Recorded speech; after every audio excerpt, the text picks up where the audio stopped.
Hello, my name is Brian Kernigan, and for my capstone today, I want to talk to you about intervention techniques before labeling a student as special education. In today's American public education system, teachers are labeling students as special education without any preventive interventions. For my capstone, I'll be discussing the ways educators have improperly diagnosed students, which ultimately leads to them winding up in special education classrooms, thus keeping them from reaching their highest potential in life.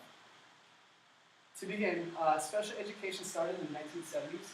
Parents found that their kids weren't receiving appropriate, proper education, so they began to lobby.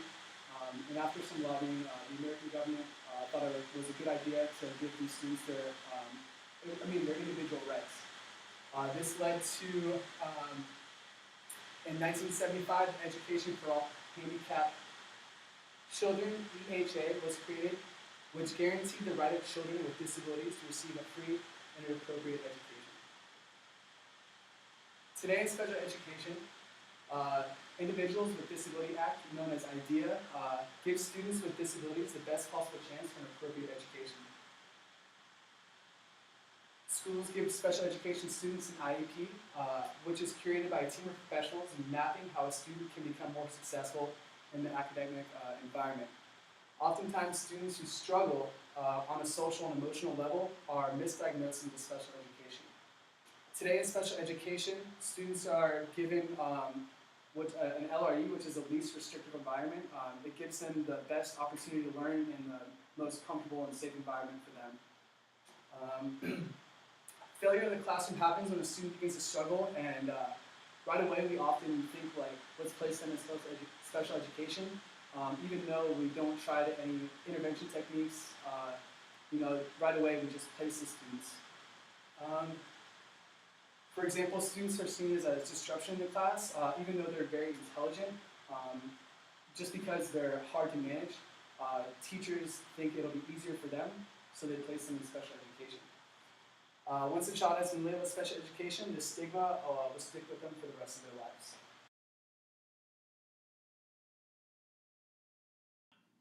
So as educators, we must ask ourselves, what are some possible reasons for lack of intervention techniques before labeling students as special education?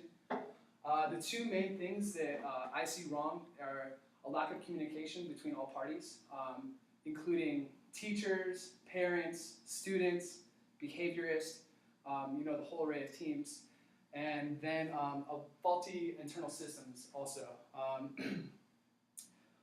One of the main components that is blamed for a lack of intervention in public schools is lack of collaboration with all departments of public schools and faulty internal systems.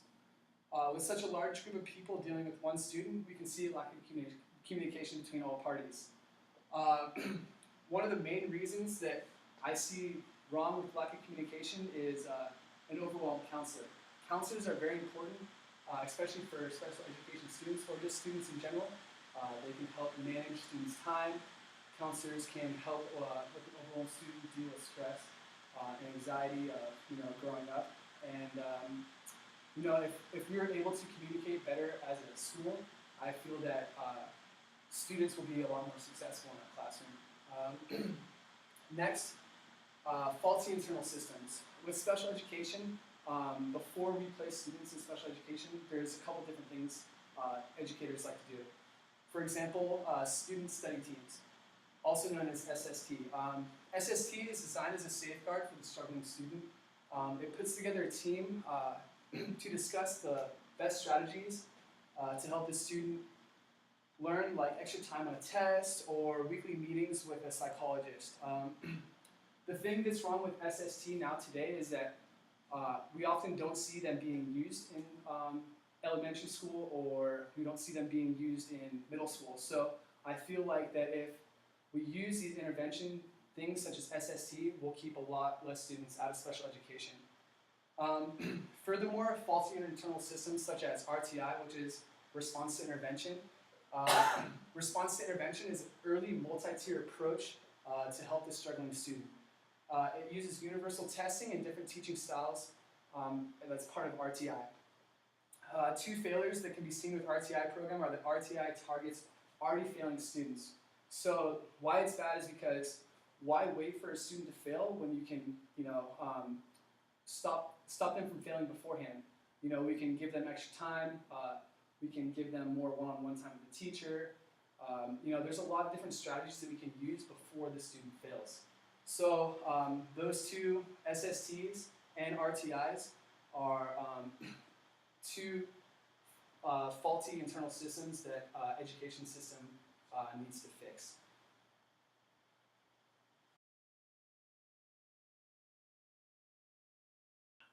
So part of my capstone asked me to find 3 possible solutions to keep kids out of special education.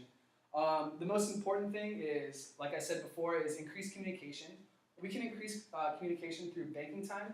We can also increase communication through collaboration time. Second, we can improve communication through technology. And lastly, we can improve communication with teachers by developing different teaching strategies. First, banking time and collaboration. First of all, banking time can mean different things at different schools. For example, banking time for preschoolers might mean the students meet with the teachers one-on-one. This allows the students to develop a connection with the teacher that they've never felt before. If they have that connection, they'll be able to reach the student, and if they reach the student will be better prepared to learn. So hence they would keep them out of special education. Like I said before, banking time really lets the student know that you care for them. And that's probably the best tool. If you know that, for example, if you know that someone cares for you, you're going to want to help them more. You're going to want to be participating more. Lastly, banking time, collaboration time at our school, Las Vegas Unified School District, allows for personnel meetings. So, for example, on Wednesdays we get out of class early, and what happens is that teachers meet for grade level meetings. During this grade level meetings, you can talk about the struggling students in your class, ways for your students to succeed in class.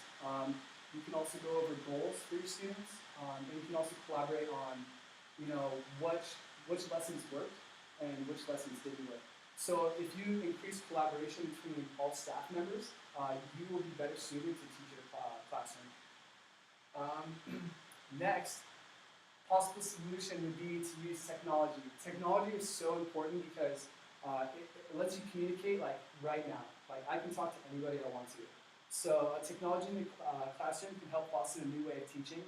They can help the struggling students by giving them more than one way of learning. Each student will be allowed a computer, which will help them learn inside and also help them learn outside the classroom. Computers allow for you to email the teacher. They allow you to email parents. They allow you to email a whole entire team. So if you're using this technology, you can really improve the communication. And like I said before, if you improve communication, you'll see more students succeed, keeping them out of special education. Next possible solution is to cater to your learners. So each teacher needs to understand that there's 3 different types of learners in your room. The first type of learner can be a visual learner, where they learn by exactly that, visually. They look at things and they will process it. Next is the audio learner. They learn by reading out loud, or they learn by listening to the teacher lecture. And lastly, the kinesthetic learner is the type of learner that's hands-on. They really learn by doing things such as labs or activities inside the classroom, and that's really important because if we develop teaching strategies to cater to our learners, they're going to become more successful. And like I said, keeping them out of special education. So those are our possible solutions, and most importantly, communication is the best solution.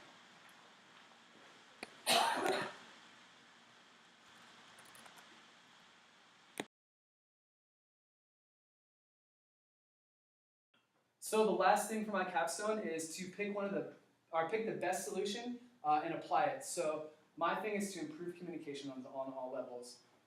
The best applicable solution that I see fit is banking time and collaboration time. Like I said before, banking time can mean different things at different schools. So one idea of banking time involves 10 to 15 minute one-on-one sessions with the student that allow for levels of communication, like I said, that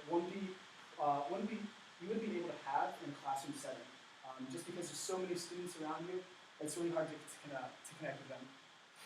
During these sessions, the student leads the discussion where the teacher listens. This allows for the student to understand the teacher's truly does care for them. Next, collaboration time. Like I said before, collaboration time allows for teachers to meet with each other once a week, and it opens up lines of communication. Teachers can either meet one-on-one or as a department where they can discuss goals and the progress of their students. Professional development time for teachers to undertake and then sustain school improvement may be more important than equipment or facilities or even staff. Banking time, like I said, allows for collaboration. It's a multi-tier approach, and it is the best possible solution to keep students out of special education. I just want to thank you so much for your time, and yes, let's keep those kids out of special education. Thank you.